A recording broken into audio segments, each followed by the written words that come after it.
গোপালগঞ্জকে মানচিত্র থেকে বিলীন করে দিবে। থাপড়ায় কালে সোয়াল ফাটায় পেলাম। গোপালগঞ্জে শুধু বঙ্গবন্ধু শেখ মুজিবুর রহমানই জন্ম নেয় নাই, আল্লামা শামসুল হক ফরিদপুরি রহমাতুল্লাহ আলাইহি আমার গোপালগঞ্জের বাপ, আমার গোপালগঞ্জের সন্তান। আরে গোপালগঞ্জে শুধু বঙ্গবন্ধু শেখ মুজিবুর রহমানই জন্ম নেয় নাই বেটা, গোপালগঞ্জে আল্লামা শামসুল হক ফরিদপুরিও জন্ম নিয়েছে।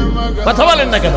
একই থানা একই গ্রামে জন্ম নিয়েছে আল্লামা শামসুল হক ফরিদপুরি। অনেকে নতুন নতুন পড়র ডায়লগ দেয়, দোষ করলে তার মায়া করতে পারে, দোষ করলে শেখ মুজিবুর রহমান করতে পারে, গোপালগঞ্জে দোষ করে নাই। কথা বলেন না কেন? আল্লামা শামসুল হক ফরিদপুরি জন্ম নিয়েছে আমার গোপালগঞ্জের জমিনে। বাংলাদেশের যত বড় বড় বুজুর্গ জন্ম নিয়েছে, সমস্ত বুজুর্গদের কদম আল্লামা শামসুল হক ফরিদপুরি কবরে একবার না একবার তারা জিয়ারত করতে গেছে। শেখ মুজিবুর রহমানের কবর যতবার জিয়ারত না হয়েছে, তার সাথে বেশি জিয়ারত হয়েছে আল্লামা শামসুল হক ফরিদপুরি কবর। কি জানো ইতিহাস তোমরা? গোপালগঞ্জকে মানচিত্র থেকে বিলীন করে দিবা এত সহজ নয়। আমি গোপালগঞ্জের মধ্যে